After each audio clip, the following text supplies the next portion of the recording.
Hello दोस्तों, मैं गुड़िया जायसवाल और टी जायसवाल अद्भुत ज्ञान गंगा में आप सभी का स्वागत है।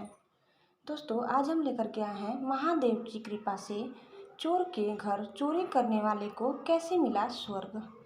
दोस्तों, आगे बढ़ने से पहले आप इस चैनल में नए हैं तो प्लीज़ इसे सब्सक्राइब कर लें और वीडियो अंत तक देखें। वीडियो कैसा लगा हमें कमेंट बॉक्स में ज़रूर बताएं। प्राचीन काल में कांचीपुर बहुत मशहूर और संपन्न शहर था। इस नगरी में एक चोर रहता था जिसका नाम था ब्रज।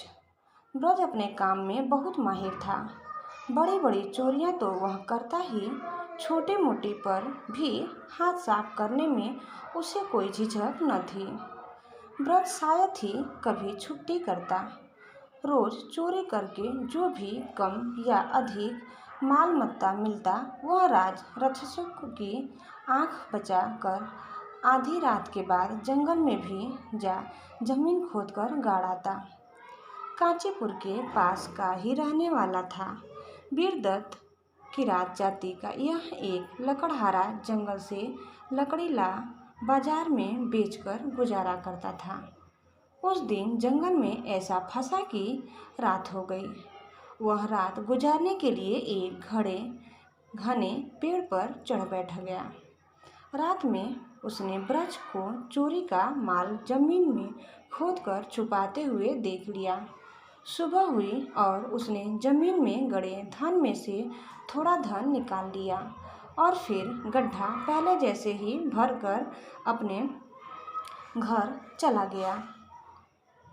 लकड़हारे को इस तरह के बिना मेहनत के धन का ऐसा चस्का लगा कि हर दूसरे तीसरे जंगल जाकर चोर के छिपाए धन में से उसका 10वां हिस्सा निकाल लेता।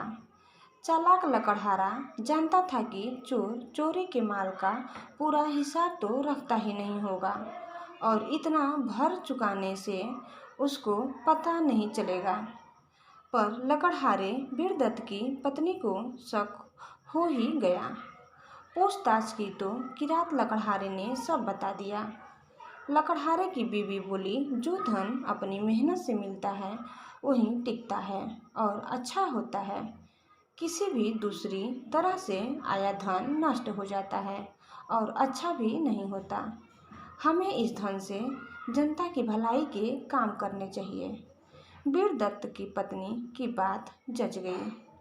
कांचीपुर और उसके आसपास तो बहुत से बढ़िया बावड़िया, तालाब और कुएं थे। इसलिए वीरदत्त की एक जगह चुनकर बहुत बड़ा तालाब खुदवाया।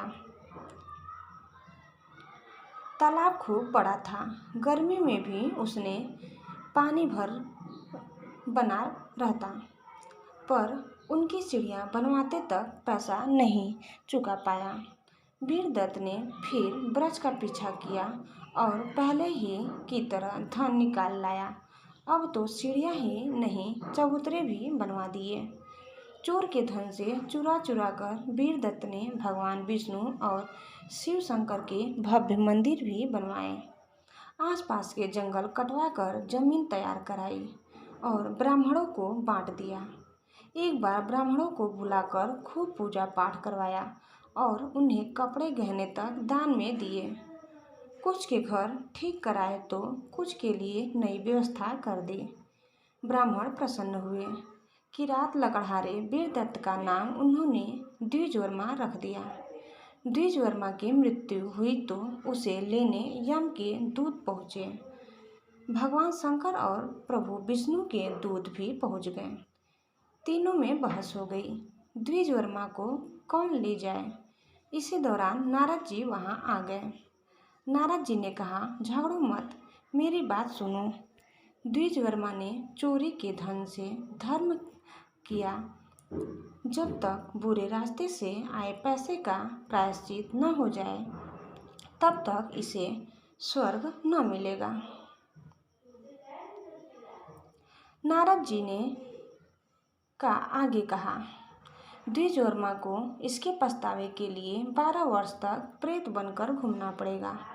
उधर नारद ने द्विजवर्मा की पत्नी से कहा कि तुमने उसे भले काम में लगाया, इसलिए तुम तो ब्रह्मालोक में जाओगी।